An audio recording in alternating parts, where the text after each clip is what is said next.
বলছি গত 2 তারিখে আমরা দেখেছিলাম যে শওকত মোল্লার যে পাইলট কার ছিল সেই মানে কনভয়ে দেখে পুলিশের গাড়িতে একজন আহ, নিহত হয়েছিলেন দুর্ঘটনায়। সেই তাদের বাড়িতে আপনি আজকে এলেন, তো তাদের বাড়িতে আপনি আজকে এলেন, কি বলবেন বিষয়টা নিয়ে, কি বলবেন? শুনুন, আমি এসে একটা যে ঘটনা শুনলাম, মারাত্মক বেদনাদায়ক ঘটনা। একে তো শওকত মোল্লা সাহেবের পাইলট কারের অ্যাক্সিডেন্টে মোহাম্মদ তাজউদ্দিন মারা গেল। দ্বিতীয়ত তার বড় ভাই এই শোকে তার কয়েকদিনের মধ্যে মারা গিয়েছে। এই পরিবারটা সম্পূর্ণ এখন পানিতে।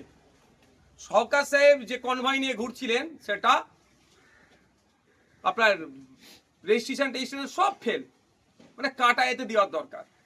যদি আমরা বিরোধীরা বা সাধারণ মানুষ যদি ওই গাড়িটা নিয়ে চলতে এতক্ষণ ধরে জেলের মধ্যে ভরে দিত। কোনো উচ্চবাচ্য নাই। সরকার সাহেবের একটা ন্যূনতম সৌজন্যটুকু নাই, একবার ফোন করা, আসা তো দূরের কথা, মা আমি দুঃখিত, এতটুকু পর্যন্ত ফোন করেনি। ওরা আবার জ্ঞান দিয়ে বেড়ায়। আমি আশা করব সরকার সাহেব আসবে মায়ের কাছে, ক্ষমা চাইবে যে এতদিন আসেনি কেন। আর সরকারকে বলবো ঘুমিয়ে থাকলে হবে না, অনেক ঘুমিয়েছেন, ঘুম ভাঙান। এই পরিবারটাকে এসে দেখুন।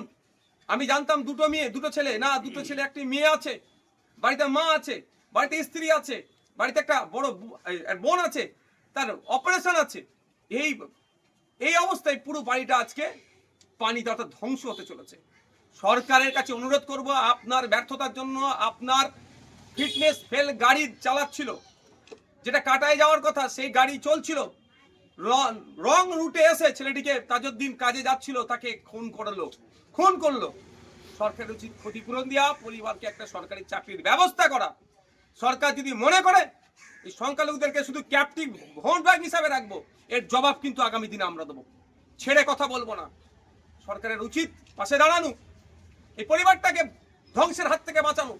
একটি ছেলেকে অ্যাক্সিডেন্ট করে মারলো, আর একটি ছেলে আতঙ্কে শোকগ্রস্ত হয়ে মারা গেল। এখনো সরকার পক্ষের সেই ধরনের কোনো বক্তব্য আমি শুনতে পেলাম না। পশ্চিমবাংলায় এই ধরনের ঘটনায় মেনে নেওয়া যাবে না। আর শওকত সাহেব, আপনি মিটিং মিছিল করে বেড়াচ্ছেন, বিরোধীদেরকে গালি গালাজ যা ইচ্ছা করে বেড়াচ্ছেন, সময় আপনার কাছে অত হয়ে গেল, অত আছে। আর একটি স্বামীহারা বোনের কাছে এসে দাঁড়াতে পারছেন না, ছেলেহারা মায়ের কাছে এসে দাঁড়িয়ে বলতে পারছেন না, আশ্বাস দিয়ে যেতে পারছেন না। কিসের আপনারা রাজনীতি করবেন? কাদের জন্য আপনাদের রাজনীতি? শোকাগ্রস্ত পরিবারের পাশে আপনারা দাঁড়াতে পারলেন না। এই অসভ্যতা আমি পুনঃ কিন্তু আপনাদের আমরা জবাব দেব। আমি অনুরোধ করব সরকারকে যে পরিবারের পাশে দাঁড়ান। আমি অনুরোধ করব শওকত সাহেবকে, আসুন পরিবারের পাশে দাঁড়ান, এই পরিবারটাকে ধ্বংসের হাত থেকে বাঁচান। বলছি এই যে ফিটনেস ফেল গাড়ি, গাড়ির ইন্স্যুরেন্স ফেল, সেই গাড়ি পুলিশের কনভয়, মানে পুলিশ গাড়ি সেই গাড়ি চালাচ্ছে। এটা সাধারণ মানুষে কোনো যদি একটা মানে ড্রাইভিং লাইসেন্স না থাকে তার জন্য কত হয়রানি হতে হয়, হেলমেট না থাকলে বাইকের তার জন্য হয়রানি হতে হয়। সেখানে পুলিশ নিজে একটা গাড়ি চালাচ্ছে, তার কোনো ইন্স্যুরেন্স নেই। এটাই তো ডবল স্ট্যান্ড এদের। Two type of case. Civilian যদি একটা গাড়ি নিয়ে বার হয়, এমার্জেন্সি ঔষধের দরকার, যদি হেলমেট পরে সবসময় চলতে হবে, আমি হেলমেট পরে চলার পক্ষে, তাকে ধরে ফাইন মারবে। ইন্স্যুরেন্স ফেল থাকলে তাকে ধরে ফাইন থাকবে। পলিউশন দুদিন ফেল হয়েছে তাকে ধরে ফাইন মেরে দেয়। আর সরকার পক্ষ যখন এই ধরনের অনৈতিক কাজগুলো করে, তাকে কে দেখবে? আমরা সেটাকে নজর রাখছি। এবার ফিটনেস ফেল গাড়ি চালালেন, একটা ছেলেকে খুন করলেন, এখনো কিছু আপনাদের বক্তব্য নেই। সিসিটিভি ফুটেজ কোথায়? সেনাবাহিনীর গাড়ি কি করেছে সেখানে সিসিটিভি ফুটেজ পাবলিক করে দিলেন, ওখানে সিম্প্যাথি নেওয়ার ব্যাপার আছে। আর একটা পশ্চিমবাংলায় একটা নাগরিক সংখ্যালঘু পরিবারের একটা ছেলেকে খুন করা হলো, সিসিটিভি ফুটেজ এখনো পাবলিক করা হচ্ছে না। দুদিন টাইম নিয়েছিল পরিবারের সাথে একটা যাতে সুরাহা হয়। দুদিন পার করে 4 দিন হয়ে গেল। আমরাও দেখছি, এলাকার মানুষজনও দেখছে।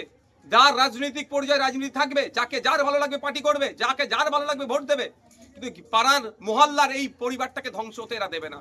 এরা ঐক্যবদ্ধ হচ্ছে, ন্যায় চাই, ইনসাফ চাই, ইনসাফের লড়াই আমরা লড়বো।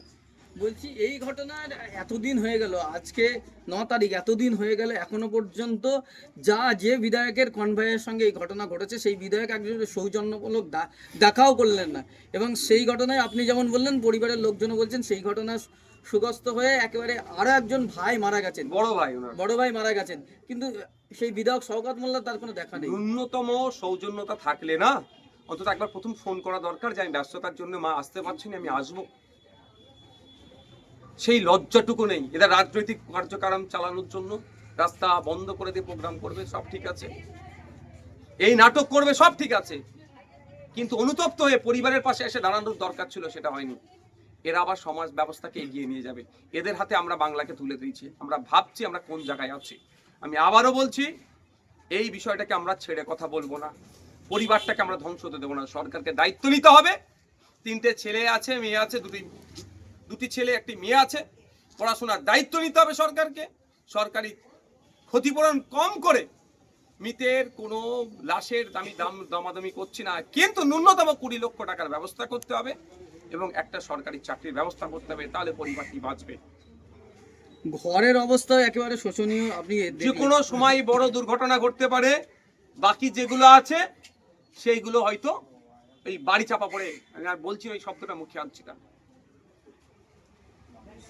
এগুলো তো বাড়ি পড়া দরকার, এগুলো তো পাচ্ছে না, এগুলো লুট হয়ে যাচ্ছে। এখন যেটা দরকার সেটা আমি বলছি, বাড়ির অবস্থা যে কোনো সময় দুর্ঘটনা ঘটতে পারে।